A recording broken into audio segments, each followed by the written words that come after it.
Hello, YouTubers, friends, compatriots, bootlicker, shills, desolates, service, peasants, vassals, minions, meat sacks, Russian witch hunters. I'm Useful Idiot. Welcome. And let's go global. And since I brought it up in the last video, let's look at some of the statistics about U.S. interference in elections around the globe. And this will be pretty uh, simple and bare bones compared to a lot of videos where I like to provide a little more information. But this one was good enough, and it has some generalities that work. And it's a good study. And I'll attach it below so you can look at it yourself. But according to this study, between 1946 and the year 2000, the U.S. interfered in foreign presidential elections at least 81 times in 54 years. And this is an unbiased report. It's not a partisan report. It's not supplied by the Dempublicans. It's not supplied by the Republicrats. So it's unbiased or relatively, and has a lot to do with this narrative that we're talking about now. But they're not going to bring this up in the Russian witch hunt trials, and Obama's not going to bring it up, and nobody else is going to bring it up, the fact that the United States has interfered in all these other elections. So the hypocrisy is still the coin of the realm, as James Clapper goes out there and says, geez, you know, the United States should be able to have fair elections without foreign interference, and yet 81 other countries in 54 years have had the United States interfere in their elections, and they have the right to have their own elections as well. And this staggeringly doesn't include U.S.-backed coups or regime change efforts. So when you factor in all the regime change efforts, like the coup in Iran and the trying to topple the Syrian government, then we have a lot more interference by the United States in foreign elections.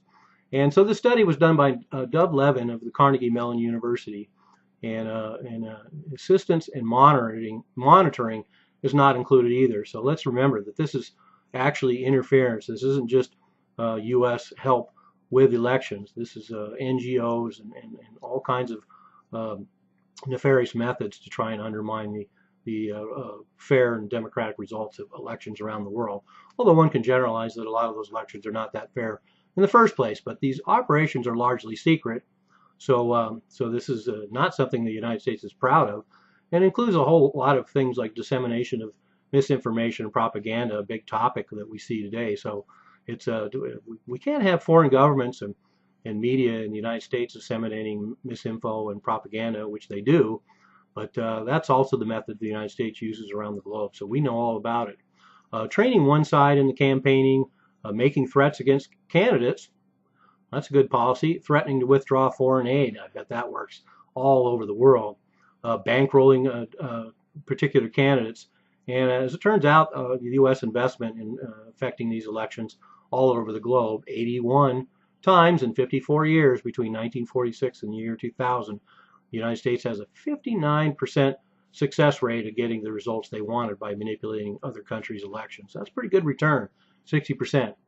And the other thing that's striking about this report, of course, that it stops in 2000, so it doesn't include the last 16 years of George W. Bush and the Obama administration.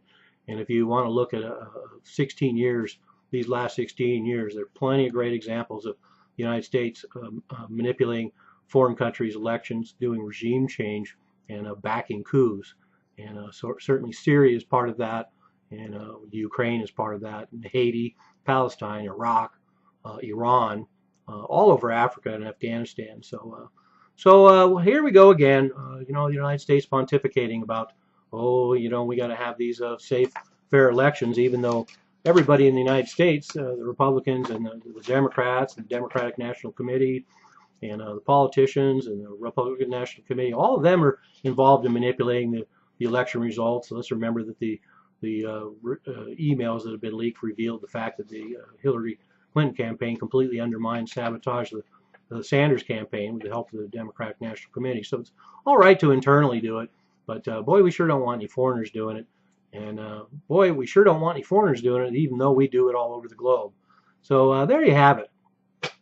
Once again, what can I say? The facts speak for themselves, and what a strange time we live in. I'm Useful Idiot, don't you be one too.